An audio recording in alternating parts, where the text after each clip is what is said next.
जय भारत। आज देश के सबसे बड़े अखबार में निकला हुआ है कि झारखंड के 100 से ज्यादा स्कूलों में फ्राइडे के दिन छुट्टी होती है, संडे के दिन स्कूल खुला रहता है। मतलब जुमा के दिन, शुक्रवार को जुमा की नमाज पढ़ना होता है, इसलिए छुट्टी हो जाती है और संडे के दिन स्कूल खुलता है। ऐसी खबर बंगाल के बारे में भी आ चुकी है, ऐसी खबर केरल के बारे में भी आ चुकी है, ऐसी खबर देश के कई जिलों से आ चुकी है। कश्मीर में तो होता ही था, ये काम पहले कश्मीर में होता था कि फ्राइडे को स्कूल छुट्टी रहती थी, संडे को स्कूल खुलता था। लेकिन अब ऐसी खबरें केरल में, झारखंड में, बिहार में, बंगाल में, कई राज्यों से आ रही हैं और उन राज्यों से भी आ रही हैं जो भाजपा शासित है, लेकिन जहां जिस जिले में पर्टिकुलरली मुस्लिम ज्यादा है। हम आजादी की 75वीं वर्षगांठ मना रहे हैं। 75 साल पहले विभाजन हुआ था, क्या कह के कि भाई मुस्लिम हिंदू एक साथ नहीं रह सकते, इसलिए मुस्लिम्स को अलग देश चाहिए। जहां हिंदू रहते हैं वो पवित्र स्थान नहीं होता, उनको पाकिस्तान चाहिए। पाकिस्तान का मतलब पाक स्थान, पवित्र स्थान चाहिए। मुस्लिम्स ने अपना एक अलग से पूरा देश ले लिया। ये कहते हैं हमें हिंदू के साथ नहीं रहना। अब हिंदू के साथ जो रह रहे हैं उनको भी हिंदू के साथ नहीं रहना, उनको हिंदू के साथ मिलकर नहीं रहना, उनको फ्राइडे की छुट्टी चाहिए। वो वंदे मातरम पे खड़े नहीं हो रहे, जनगण मन गा नहीं रहे, प्रार्थना करते समय हाथ नहीं जोड़ रहे, भारत माता की जय भी हराम है। इसका कोई समाधान है कि नहीं है? सोशल मीडिया में तो बड़ी वंदे मातरम, भारत माता की जय, जय श्री राम, हिंदू राष्ट्र, पता नहीं क्या क्या बोल रहे हैं। एक्चुअल में भारत पूरी तरीके से खोखला हो चुका है।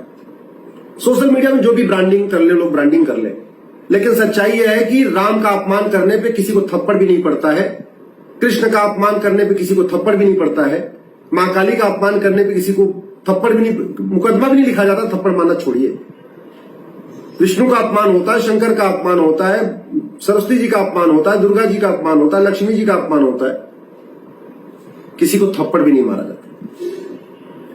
लेकिन एक बेटी ने एक बार एक सेंटेंस बोल दिया और वो भी वो बात कही जो किताब में लिखा हुआ है, वो बात कही जो कई सारे मौलवी मौलाना कह चुके हैं। इसके बावजूद उसको उसके ऊपर 2 करोड़ 3 करोड़ का इनाम रखा जाता है और जो लोग उसको सपोर्ट करते हैं उनका गला भी काट दिया जाता है। और गला ऐसे ऐसे भी लोग काट रहे हैं जिनकी 10 साल से 15 साल से दोस्ती थी, वो लोग गला काटे। आपने कभी सोचा कि ये जो दिमाग में जिहाद है, ये आ कहां से रहा है? और जब गला काटा जाता है तो होता क्या है? ट्विटर पे ट्रेंडिंग, जस्टिस फॉर ये, जस्टिस फॉर वो, justice for Narang, justice for Kanhaiya, justice for Rupesh, justice for Bharwad, justice for Kamlesh. जिस दिन एक हत्या हो जाएगी हम 2-3 दिन जस्टिस कर लेंगे और क्या करेंगे? हनुमान चालीसा पढ़ लेंगे और क्या करेंगे? सड़क पे लेके अपना तिरंगा लेके घूमेंगे और क्या करेंगे?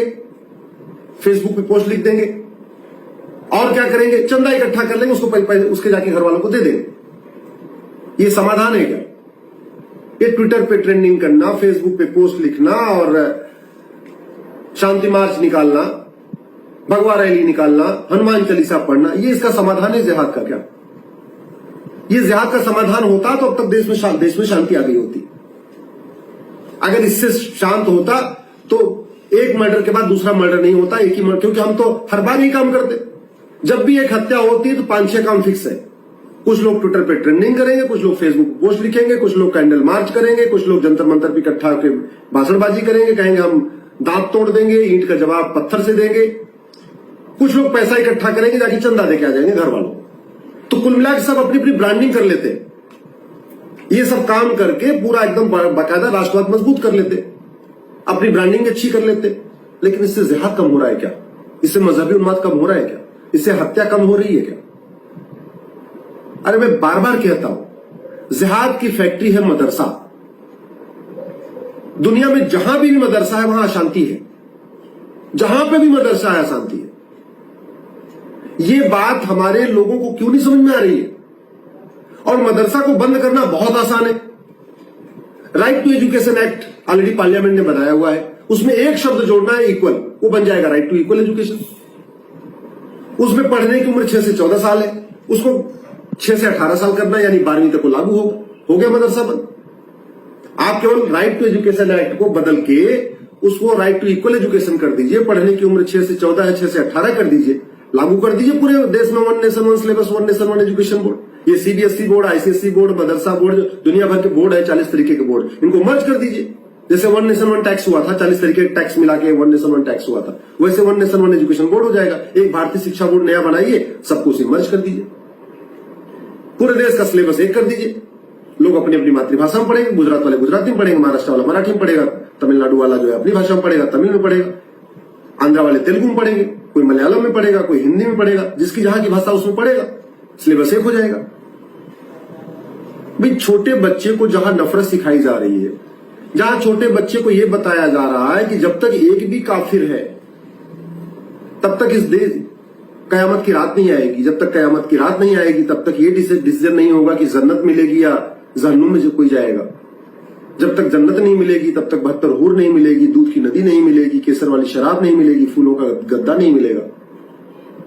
जब ये सारी चीजें बचपन में पढ़ाई जा रही हैं, तुम जितने ज्यादा लोगों को कन्वर्ट करके इस्लाम बनाओगे उतने तुम जो है तुम्हारे जन्नत जाने के चांस बढ़ जाएंगे। ये जब जहां बातें सिखाई जा रही है, दिवाली की मुबारकबाद देना हराम है, होली मनाना हराम है, सारे हिंदू त्योहार मनाना हराम है, सारे हिंदू रीति रिवाज मनाना हराम है, हाथ में रक्षा बांधना हराम है, तिलक लगाना हराम है, जनेऊ पहनना, चलो जनेऊ तो बहुत बात की बात हो गई। तो जहां ये सिचुएशन है, मंदिर जाना हराम है, जय श्री राम बोलना हराम है, सब कुछ, वंदे मातरम हराम है, भारत माता की जय हराम है, सब कुछ हराम है। जहां ये बातें सिखाई जा रही है, हम वहां शांति की बात कर रहे हैं और हम बड़ी बड़ी ब्रांडिंग कर रहे हैं ट्विटर पे, फेसबुक पे। ये जो सारा का सारा राष्ट्रवाद घूम रहा है ना, ये राष्ट्रवाद एक्चुअल में पूरी तरीके से पोपला है, खोखला है। ये हवाई राष्ट्रवाद है, केवल सोशल मीडिया में बुलबुला है राष्ट्रवाद का। धरती पे, जमीन पे एक्चुअल में जिहाद फैला हुआ है, और जिहाद ही पहले स्टेज में नहीं, ये जो जिहाद का कैंसर 4थे स्टेज में आ चुका है। इसलिए एक कानून से बात भी नहीं बनेगी, कई कानून बनाने पड़ेंगे। लेकिन आज तो मैं केवल कह रहा हूं, मदरसा बंद करिए। माननीय प्रधानमंत्री जी, मदरसा बंद करिए। इसको बंद करना बहुत आसान है। मेरी पीआईएल चल रही है यूनिफॉर्म एजुकेशन के ऊपर। मैं आप लोगों से भी निवेदन करता हूं, एक बार गूगल करिए uniform education, Ashwini Upadhyay, Delhi high court. ये गूगल करिए, Ashwini Upadhyay uniform education, Delhi high court, एक बार आप लोग गूगल करिए। मेरी पीआईएल चल रही है, लेकिन शिक्षा मंत्रालय उसका जवाब भी नहीं दे रहा है। खुद कुछ करना नहीं है और हाईकोर्ट में जवाब देना नहीं, सुप्रीम कोर्ट में जवाब नहीं देना। इसलिए मुझे कड़वी सच्चाई रखना पड़ रहा है जनता के सामने। मुझे समझ में नहीं आ रहा है कि ये नौकरशाह, ये बाबू, ये जो सचिव है, ये किस दुनिया में जी रहे हैं कि मंत्रियों तक को नहीं बता रहे हैं कि हाँ, हाईकोर्ट सुप्रीम कोर्ट में कौन कौन सी पीआईएल चल रही है, उनको भी नहीं पता है। जनसंख्या नियंत्रण कानून पे बकायदा सुप्रीम कोर्ट ने पीआईएल एडमिट किया, सरकार कह रही है की जरूरत ही नहीं है। यूनिफॉर्म सिविल कोड की पीआईएल सुप्रीम कोर्ट ने एडमिट किया, सरकार कह रही इसकी जरूरत ही नहीं है। समान शिक्षा की PIL, uniform education PIL high court ने एडमिट किया हुआ है, सरकार जवाब नहीं दे रही। तो जब खुद करना नहीं और कोर्ट में जवाब नहीं देना, तो रास्ता निकलेगा क्या? ये सोशल मीडिया में, ट्विटर पे और फेसबुक पे और इंस्टाग्राम पे केवल वंदे मातरम, भारत माता की जय और ऐसे ब्रांडिंग करने से राष्ट्रवाद मजबूत होगा क्या? यहां तो गला काटा जा रहा है। ये गला काटने वाला सिस्टम कैसे बंद होगा? अगर जब एक बार गला काटा गया, उसी समय किसी को फांसी हो गई होती, तो मुझे लगता दूसरी बार गला नहीं काटा जाता। कितने गले काटे जा चुके अब तक? इतने गले काटे। राजू का गला काटा गया। अगर राजू के हत्यारों को फांसी हुई होती तो कृष्णा का गला नहीं काटा जाता। कृष्णा के हत्यारों को फांसी हुई होती तो शिवम का गला नहीं काटा जाता। शिवम के हत्यारों को फांसी हुई होती तो बादल का नहीं गला कटता। बादल के हत्यारों को फांसी हुई होती तो नीलेश का नहीं गला कटता। लेकिन क्या हुआ? किसी को सजा हुई। और हम लोग इतने भोले हैं कि नेता नगरी हमको सड़क उतार देती, चलो फांसी की मांग करो, फांसी की मांग करो। हम तख्ती लेके सड़क पे पहुंच जाते हैं और कहते फांसी दो, फांसी दो, फांसी दो। हम कभी अपना दिमाग नहीं लगाते कि आज तक किसी को फांसी हुई नहीं। कमलेश के हत्यारों को फांसी नहीं हुई, गंगाराम के हत्यारों को फांसी नहीं हुई, डॉक्टर नारंग के हत्यारों को फांसी नहीं हुई, रतनलाल के हत्यारों को फांसी नहीं हुई, अभिजीत के हत्यारों को फांसी नहीं हुई, रामलिंगम के हत्यारों को फांसी नहीं हुई, रिंकू शर्मा के हत्यारों को फांसी नहीं हुई, ध्रुव त्यागी के हत्यारों को फांसी नहीं हुई, चंदन गुप्ता के हत्यारों को फांसी नहीं हुई, बंधु प्रकाश के हत्यारों को फांसी नहीं हुई, रचित जाट के हत्यारों को फांसी नहीं हुई, प्रियंका रेड्डी के हत्यारों को फांसी नहीं हुई, अंकित शर्मा के हत्यारों को फांसी नहीं हुई, अंकित सक्सेना के हत्यारों को फांसी नहीं हुई, दिलवर नेगी के हत्यारों को फांसी नहीं हुई, हिना तलरेजा के हत्यारों को फांसी नहीं हुई, ट्विंकल शर्मा के हत्यारों को फांसी नहीं हुई, किशन भरवार के हत्यारों को फांसी नहीं हुई, कमलेश तिवारी के हत्यारों को फांसी नहीं हुई, निकिता राजपूत के हत्यारों को फांसी नहीं हुई। जब इतने सारे मार दिए गए, ऐसे सैकड़ों और भी नाम है, तो आपको लगता है कन्हैया के हत्यारों को फांसी हो जाएगी? आपके फांसी देने की मांग करने से फांसी हो जाएगी? अरे भैया, भारत में कानून का राज है, कानून हमारा घटिया है तो फांसी होगी नहीं। कानून इतना घटिया है कि एक व्यक्ति कहता है 15 मिनट के लिए पुलिस हटा लो, हम हिंदुस्तान से हिंदुओं को खत्म कर देंगे।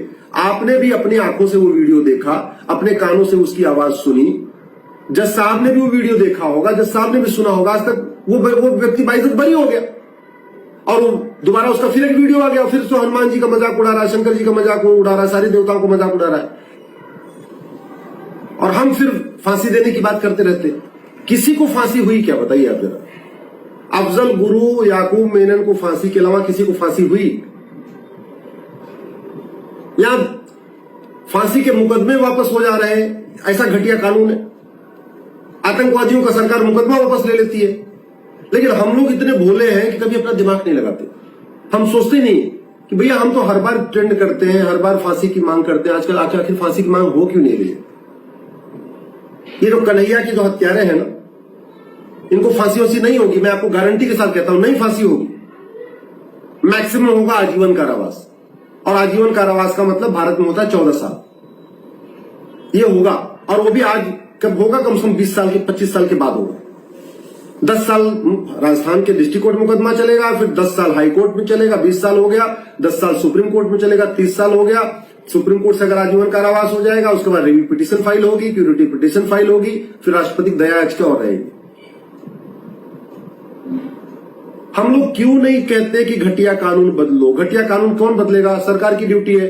हम सरकार से कोई मांग नहीं करते, हम सब कुछ सड़क पे आके खड़े होकर कहते।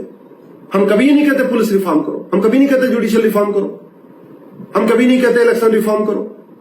एक व्यक्ति ने बोला 15 मिनट के अंदर पुलिस हटा लो, हिंदुस्तान से हिंदुओं को खत्म कर देंगे। वो वीडियो जज ने भी देखा होगा, वो वीडियो जो है जज ने भी सुना होगा, वो वीडियो आपने भी देखा, हमने भी देखा, आज भी यूट्यूब पे अवेलेबल है। इसके बावजूद वो बरी हो गया, फिर भी हमने ये नहीं मांग किया कि जुडिशियल रिफॉर्म करो, तब भी हमने ये नहीं कहा घटिया कानून बदलो। इतनी हत्याएं हो गई एक के बाद एक, कमलेश तिवारी से लेकर कन्हैया तक सैकड़ों हत्याएं हो गई। हर बार हम फांसी की मांग करते, लेकिन कभी ये नहीं सोचते यार हम फांसी की मांग तो करते हैं, फांसी किसी को हो ही नहीं रही है, क्यों फांसी नहीं हो रही है? कानून घटिया है। कानून कौन बदलेगा? सरकार बदलेगी। सरकार से कैसे दबाव बनाए? अरे भैया, हम जो कहते हैं ना फांसी दो, ये नहीं कहेंगे, कहना चाहिए, हमें कहना चाहिए फांसी देने के लिए कानून बनाओ, हमें कहना चाहिए पुलिस रिफॉर्म करो, हमें कहना चाहिए जुडिशियल रिफॉर्म करो। लेकिन ये बातें भी आज की डेट में जो अपने आप को हिंदूवादी कहते हैं, अपने आप को राष्ट्रभक्त कहते हैं, वो नहीं करेंगे। वो कर क्या रहे? जो लोगों का गुस्सा है, उस गुस्से को ट्विटर के माध्यम से, ट्रेंडिंग के माध्यम से, फेसबुक के माध्यम से और सड़क पे उतार के उसको खत्म कर देते हैं। जैसे कहते नहीं, तवा गर्म हो तो उसमें पानी डाल दो, बस वो काम करते हैं। अब इस समय लोगों का गुस्सा बढ़ा हुआ है, तो गुस्सा उसको निकलवाने का क्या तरीका है? ट्विटर पे ट्रेंडिंग करवा लो, फेसबुक पोस्ट लिखवा लो। और ज्यादा गुस्सा क्या करना है? चलो रैली निकालो, हनुमान चालीसा पढ़ो, वंदे मातरम बोलो, भारत माता की जय बोलो, चलो सड़क पे मार्च करते हैं। ये कितनी बार सड़क पे मार्च करेंगे? कब तक मार्च करेंगे? सड़क पे मार्च करने से मदरसा बंद हो जाएगा क्या? सड़क पे मार्च करने से वो जिहादी सोच रुक जाएगी क्या? सड़क पे मार्च करने से जो एक दोस्त दूसरे दोस्त को मार रहा है, वो जो दिमागी कीड़ा है जिहाद का, वो निकल जाएगा क्या? अरे उसके लिए कानून बनाना पड़ेगा, समान शिक्षा लागू करना पड़ेगा, समान नागरिक संहिता लागू करना पड़ेगा, जनसंख्या नियंत्रण कानून बनाना पड़ेगा, घुसपैठ इतनी ज्यादा हो रही है, घुसपैठ नियंत्रण कानून बनाना पड़ेगा, धर्मांतरण नियंत्रण कानून बनाना पड़ेगा। उसकी बात नहीं करेंगे। इन जिहादियों की जो विदेश से फंडिंग हो रही है, उसको फंडिंग को रोकना पड़ेगा। फंडिंग की बात ही नहीं करेंगे। फंडिंग कैसे बात कर ले? नाराज हो जाएंगे भाई लोग। मैं इसलिए कह रहा हूं, अब हमें सेकुलर पाखंडियों से नहीं, ये तथाकथित सेकुलर राष्ट्रवादियों से खतरा है। ये जो लोग राष्ट्रवाद का पाखंड कर रहे हैं, और राष्ट्रवाद के पाखंड जो कर रहे हैं, वो क्या कर रहे हैं? सही बीमारी की जड़ नहीं बता रहे, बस लोगों का गुस्सा शांत करने के लिए उनको अपने अपने तरीके से घुमा रहे हैं। वो राष्ट्रवाद के नाम पे अपने फॉलोअर्स बढ़ा रहे हैं, वो राष्ट्रवाद के नाम पे कोई अपना ट्विटर पे फॉलोअर बढ़ा रहा है, कोई अपने फेसबुक पे फॉलोअर बढ़ा रहा है, कोई अपने यूट्यूब पे सब्सक्राइबर बढ़ा रहा है, कोई यूट्यूब से पैसा कमा रहा है। बस बीमारी की बात करने से, बीमारी की चर्चा करने से कोई बीमारी खत्म हुई क्या आज तक? मैं आप कह रहा है आपको अगर मान लीजिए कोई बीमारी हो गई है, आपको डायबिटीज हो जाए या कुछ भी हो जाए, केवल कह दीजिए डायबिटीज हो गई, डायबिटीज हो गई, डायबिटीज हो गई, इससे डायबिटीज खत्म होगी क्या? इसलिए मैं आपसे निवेदन करता हूं, अब समय आ गया है, आप लोग कठोर कानूनों की मांग करिए। मैं पर डे अपने ट्विटर पे लिखता हूं, पर डे अपने फेसबुक पे लिखता हूं, पर डे कोशिश करता हूं यूट्यूब से आपसे बात करने के लिए। और एक नहीं 10 कानून बनाना पड़ेगा, क्योंकि ये कोई सरदर्द नहीं है कि एक गोली खाते ठीक हो जाएगी, कोई बुखार नहीं एक गोली खाते ठीक हो जाएगा। ये कैंसर है, जिहाद एक कैंसर है। कैंसर एक गोली से ठीक नहीं होगा, एक कानून से ठीक नहीं होगा, 10 कानून बनाना पड़ेगा। आज हमने आपसे केवल समान शिक्षा की बात किया है, आज हमने आपसे मदरसा बंद करने की बात किया है। आने वाले टाइम में हम आपसे और 9 उन कानूनों की बात करेंगे जो ये जरूरी है इस जिहाद को खत्म करने के लिए। इस वीडियो को अधिक से अधिक शेयर करिएगा, अपने फेसबुक पे शेयर करिएगा, अपने ट्विटर पे शेयर करिएगा, अपने सांसद विधायक को टैग करके ट्वीट करिएगा, क्योंकि जितना और अब मैं बहुत जल्दी आप लोगों को बताने वाला हूं कि अब हमें अगली योजना क्या करनी है। बहुत जल्दी हम एक विस्तृत योजना का आपसे डिस्कशन करेंगे, लेकिन तब तक अधिक से अधिक एक जागरूकता जरूर फैलाइए और पाखंडियों को एक्सपोज करिए।